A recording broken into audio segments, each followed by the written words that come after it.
This is Ashley back with another video. Before we get into the video, like, comment, and subscribe to the channel. Make sure you turn on post notifications. So, Cardi B fans help Nicki Minaj and Ice Spice make history. When Nicki Minaj dropped the extendo version of Princess Diana, Cardi B fans ran to make a spaces, and they were listening to Nicki Minaj's song and discussing her lyrics. Ride my nigga dick bars on some bike shit. Bitches is a joke. I gotta laugh on some psych shit. So every now and then I gotta read them like a physics struggling to. It's psychic, not physics, okay? But we know that Cardi B fans probably didn't graduate, elementary school. So I'm not shocked that they're not able to know the difference between psychic and physics. But Nicki extends her record as the rapper with the most #1 songs on the U.S. iTunes history, with 36 songs going #1. So congratulations to the queen. And then on top of that, Nicki Minaj and Ice Spice occupy 10 spots in the top 20 on iTunes, okay? Not only that, Ice Spice and Nicki Minaj's Princess Diana is now challenging to beat Cardi B and Megan Thee Stallion's WAP as the biggest pure sales debut by a female rap song in the streaming era. They did 125, and Nicki Minaj and Ice Spice are gearing up to beat this record. Now, I just want to thank Cardi B fans for helping participate and trying to decipher, Princess Diana remix. It's good to see that people are resorting back to talent. And of course, they secretly support Nicki Minaj. They can't really openly admit it. But they secretly support Nicki Minaj, and that's all that matters. They are coming back to the winning team. I know Cardi B fans are secretly streaming Nicki Minaj, but you guys should just openly admit that you guys support the queen of rap. It's okay to admit that you guys support the queen of rap, okay? You don't have to support the untalented crew anymore. The queen is here, okay? The untalented crew members, they're not doing it. They're not cutting it. So it's okay to admit that you support the queen of rap. Speaking of criminal faces, yesterday, she said that she would commit a crime. A lot of fans are speculating that she could possibly be on the Kill Bill extendo version by SZA, considering that Doja Cat, no shade, ruined it. Okay, no shade. But if you got to add another female rapper to the song, that means the female rapper that was already on the remix didn't do a good job. No shade. Now, if SZA add Cardi B to Kill Bill remix, it's definitely not going #1. So I'm here for it. You know what I'm saying? SZA, I think it would be a great idea to add criminal faces to Kill Bill. Okay? Doja Cat already ruined the song. Adding an untalented female reciter would just be the icing on the cake for me. Okay? That would definitely make people not want to support it. Garbage Gang, they don't really support Cardi B like that. They didn't even support Hot Garbage. That flopped. No shade. That was the last big single Cardi B had. So, with that being said, I am here for Cardi B jumping on the Kill Bill extendo remix. Now, also fans are speculating that she could be talking about Jade, because allegedly, according to Gossip in the City, Jade liked Offset's recent picture of his tattoo of Takeoff, and that's what pissed criminal faces off, okay?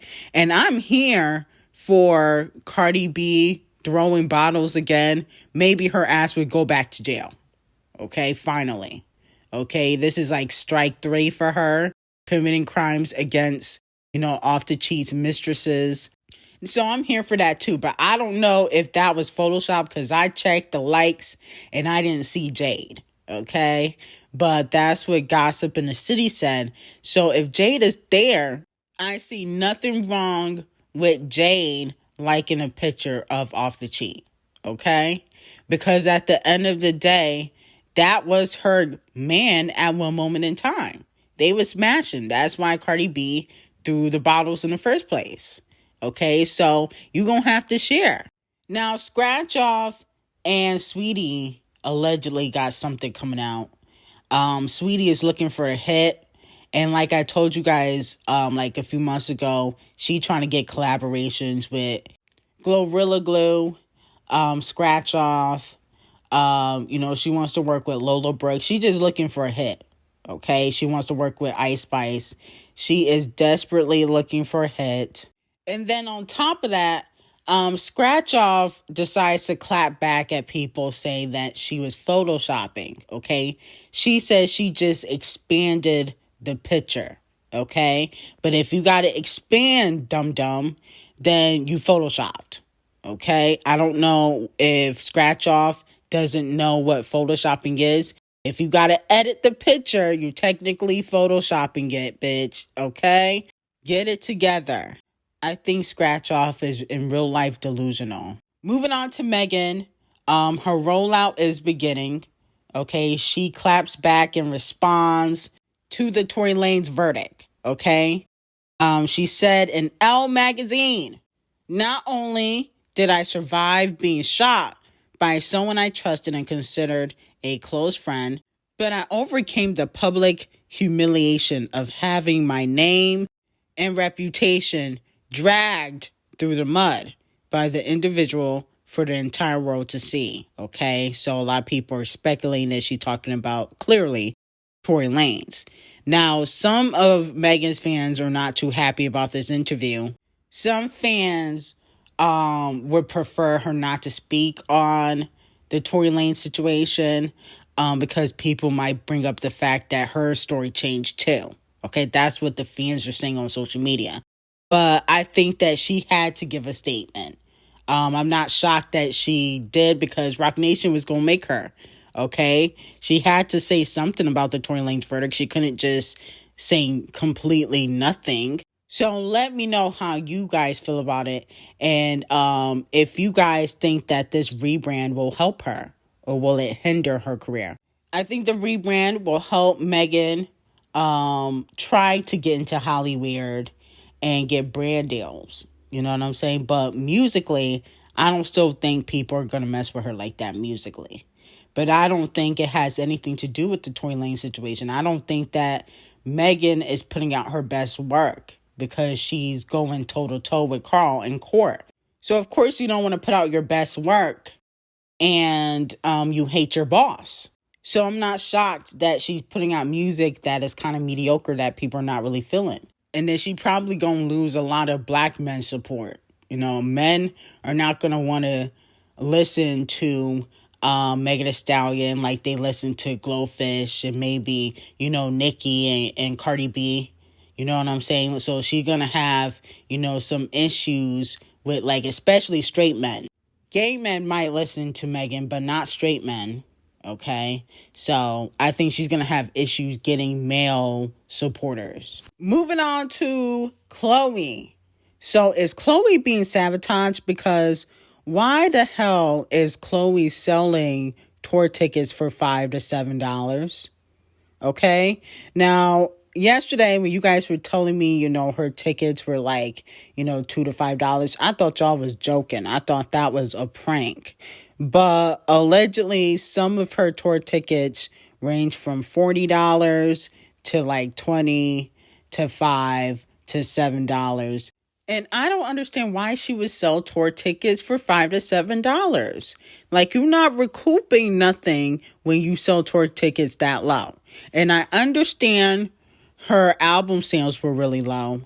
But, Chloe's a decent performer. I think Chloe's being sabotaged.